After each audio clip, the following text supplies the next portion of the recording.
রক্তদানে জীবন বাঁচুক, মুমূর্ষুদের প্রাণ।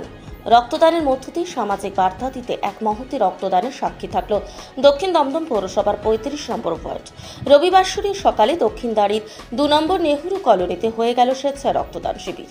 ৩৫ নম্বর ওয়ার্ড তৃণমূল কংগ্রেসের পরিচালনায় ও বিধাননগর শহর ২ তৃণমূল কংগ্রেসের সহযোগিতায় রক্তদান উৎসবে পরিণত হয়।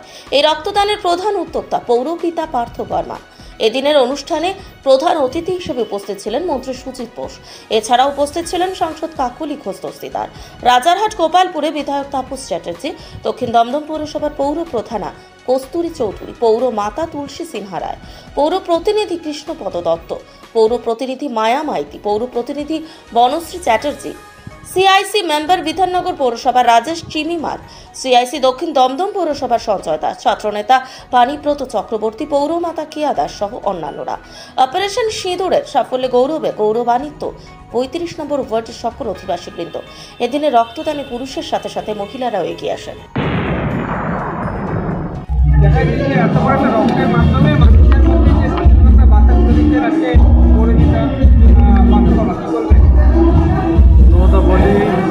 রক্তদান এমন একটা বিষয় যেটা মানুষের প্রয়োজনে মানুষকে দিয়ে সাহায্য করতে হয়, এর বিকল্প কিছু হয় না। আর তৃণমূল কংগ্রেস এই কাজটাই করে। আজকে এখানে ৩৫ নম্বরের পৌর প্রতিনিধি পার্থ বর্মা তার উদ্যোগে তৃণমূল কংগ্রেসের সমস্ত কর্মী, সাধারণ মানুষ সবাই এই রক্তদানে উপস্থিত হয়েছে। প্রায় ১৪২ জন এখনও পর্যন্ত রক্ত দিয়েছে। যারা রক্তদান করছে তাদেরকে শুভেচ্ছা।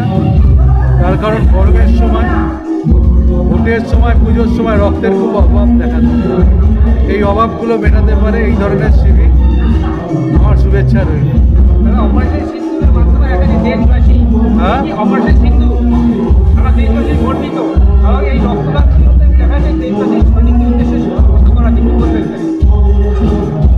অপারেশন সিন্দুর আপনারা জানেন, সেনাদের আমরা আমাদের মাননীয় মুখ্যমন্ত্রী এবং আমাদের দলের পক্ষ থেকেও সম্মান জানিয়ে মিছিল হয়েছে। আপনারা জানেন, আমরা সেনাদেরকে ধন্যবাদ জানিয়েছি। মিছিল হয়েছে আমাদের। সবাইকে আমি এই রক্তদান কোনো জাত হয় না। রক্ত যখন মানুষের প্রয়োজন হয়, ক্ষোভের ভিত্তিতে মানুষকে সেটাকে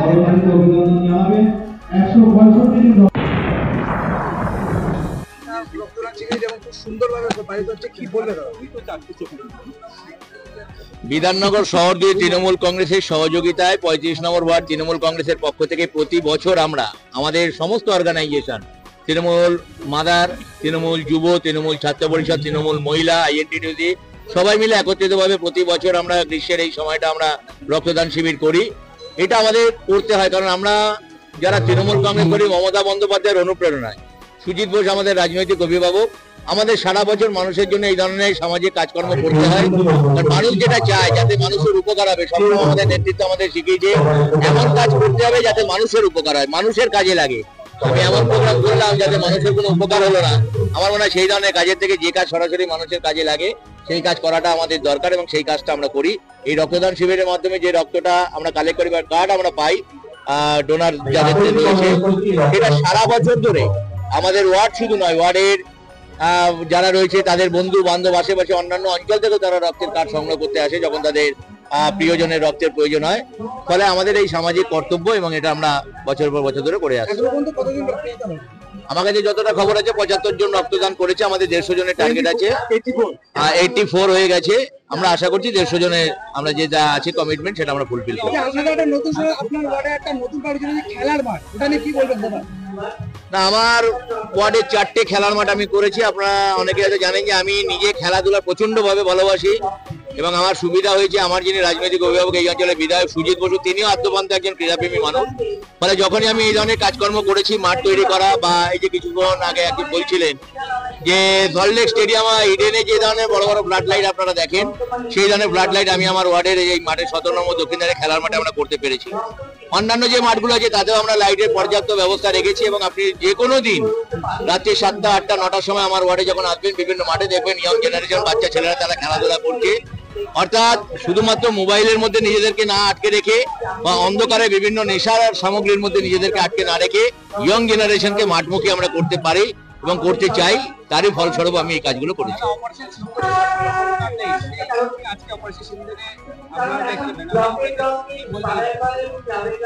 দেখেন, পেহেলগাঁও হত্যাকাণ্ড 22 তারিখ যে মর্মান্তিক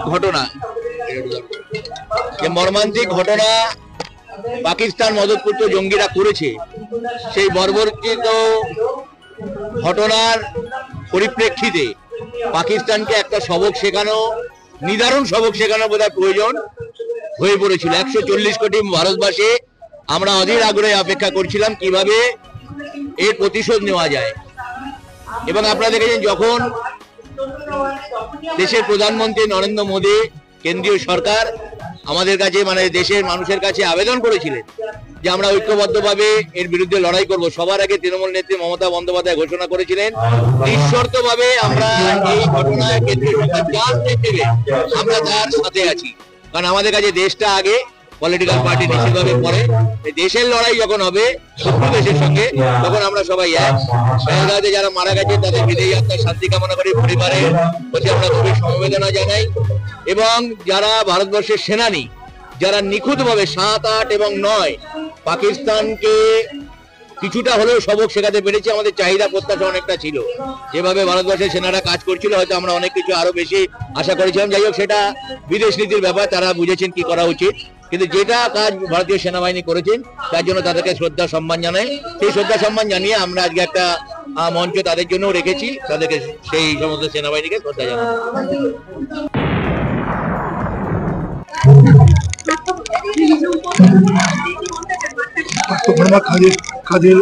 কাজের মানুষ, তরুণ প্রজন্মের একটা দুর্দান্ত প্রতিনিধি, যেসব প্রতিনিধি নিয়ে আমরা গর্ববোধ করি, তার মধ্যে পার্থ বর্মা একজন। তার কাজের স্টাইল, তার উন্নয়ন, এটাও শূন্য, ফলটাও আমি তো খুব সুন্দর। মাঝে মাঝে ভাই বলে আমি কাজ করি, আমি তো এসে আসছি কি আমাদের মানে সুন্দর এত সুন্দর রক্তদান এখানে শুনলেনও, যেটা যে কোনো কারণে অনেক সময় পলিটিক্যালি সব অনুষ্ঠান সবার থাকে না। আস্তে আস্তে মানুষের সঙ্গে মিশে আমি বন্দুক দিয়ে দখল করার পক্ষে না, আমি মানুষকে ভালোবাসা দিয়ে মন জয় করার পক্ষে। এইটা সুন্দরভাবে করেছে। দারুণ রক্তদান শিবির, দারুণ পরিবেশ। এত আগে আমার পক্ষ থেকে ধন্যবাদ জানাচ্ছি চেয়ারম্যান অত্যন্ত আমাদের উদীয়মান নেতাদের মধ্যে একজন ভালো সুবক্তা। আমি দলে আসার পর আগে তাদের পরিচয় ছিল না, বক্তব্য আমি অত্যন্ত পক্ষে, যেমন আমি কয়েকটা জায়গা বলি অন্তকে এই বক্তাদের নিয়ে আসলে এরাও একটা ভালো করে বলে, খুব ভালো কাজ করছে। আমি এদের প্রত্যেককে যারা আছেন সকলকে আমার কৃতজ্ঞতা জানাচ্ছি, শুভেচ্ছা। সামাজিক কাজ, মানুষের রক্ত লাগে না এরকম পাড়া, এরকম অঞ্চল কম আছে। সেই সময় মানুষের যে চিন্তা, সেই চিন্তা দূর করার কাজ সেই এলাকার জনপ্রতিনিধি বা তৃণমূল কংগ্রেসের নেতাদের। কারণ তৃণমূল কংগ্রেসই উন্নয়ন করে। টিঙ্কু ভার্মা সেরকমই একজন মানুষ, যিনি দীর্ঘদিন ধরে মানুষের কাজ করে যাচ্ছেন। তার কাজ থেকে মানুষের এখন প্রত্যাশা বেড়ে গিয়েছে, কারণ তিনি এখন কলকাতার মানচিত্রে দক্ষিণদাড়িকে পুজোর নিশ্চিত ডেস্টিনেশনে পৌঁছে দিয়েছেন। সেই টিঙ্কু ভার্মার রক্তদান শিবির স্বাভাবিকভাবেই বড় হবে। যে কথা সঞ্জয় দা বললেন যে টিঙ্কুদা মানেই বড় বড় কাজ, কারণ টিঙ্কুদা যার শিষ্য, সেই সুজিত বসু বড় বড় কাজ করে। সঠিক গুরুর সঠিক শিষ্য হিসেবে টিঙ্কুদা এগোচ্ছে। আমরা যারা ছোট ভাই আছি, আমরা আগামী দিন টিঙ্কুদাকে শুভেচ্ছা জানাই, যাতে টিঙ্কুদা আরো বড় কাজ করে গুরুর আরো কাছাকাছি পৌঁছতে পারে।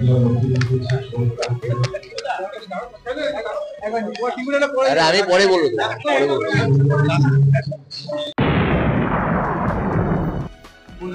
টিঙ্কুদার সব কাজ একটু বড় বড় আকারের হয়। টিঙ্কুদার এই অনুষ্ঠানে এসে ভালো লাগছে।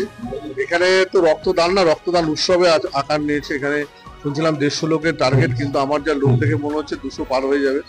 তাই সকলকে আপনাদের মাধ্যমে যারা রক্ত দিচ্ছেন তাদেরকে শুভেচ্ছা জানাই, যে তারা যদি আজকে রক্ত না দিতেন এই অনুষ্ঠানে সাফল্য হতো না। তাই আপনাদের মাধ্যমে তাদেরকে প্রথমে ধন্যবাদ জানাই। এই গরমের মধ্যে যে রক্তদান শিবির একটা সমাজের কাজে লাগে।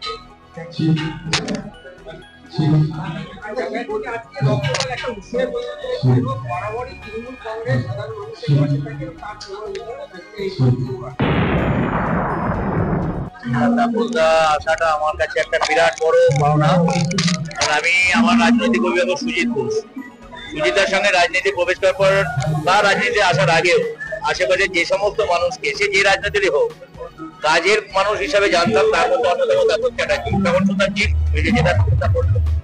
এবং সেখানে কোথাও দেখতাম যে সারাদিন সারা দেখুন সিপিএম যারা আমি সবসময় বলি প্রত্যেক দলে ভালো খারাপ সব ধরনের মানুষ থাকে। সিপিএম এ সুনীল বোসের মতো মানুষ ছিল, সিপিএম এ তাপসদার মতো মানুষ ছিল, যারা সারা জীবন সারাটা সময় মানুষের কাজ করতো। আমরা আনন্দিত কৃতজ্ঞ যে তাপসদার মতো মানুষ আমাদের পাশে দাঁড়িয়ে তাপসদা যে আশীর্বাদ করলো নিশ্চিত হবে তাপসদা যে ধরনের কাজ করে তার যদি শিখিভাবে করতে পারি নিজেকে অনেক ধন্য মনে করি।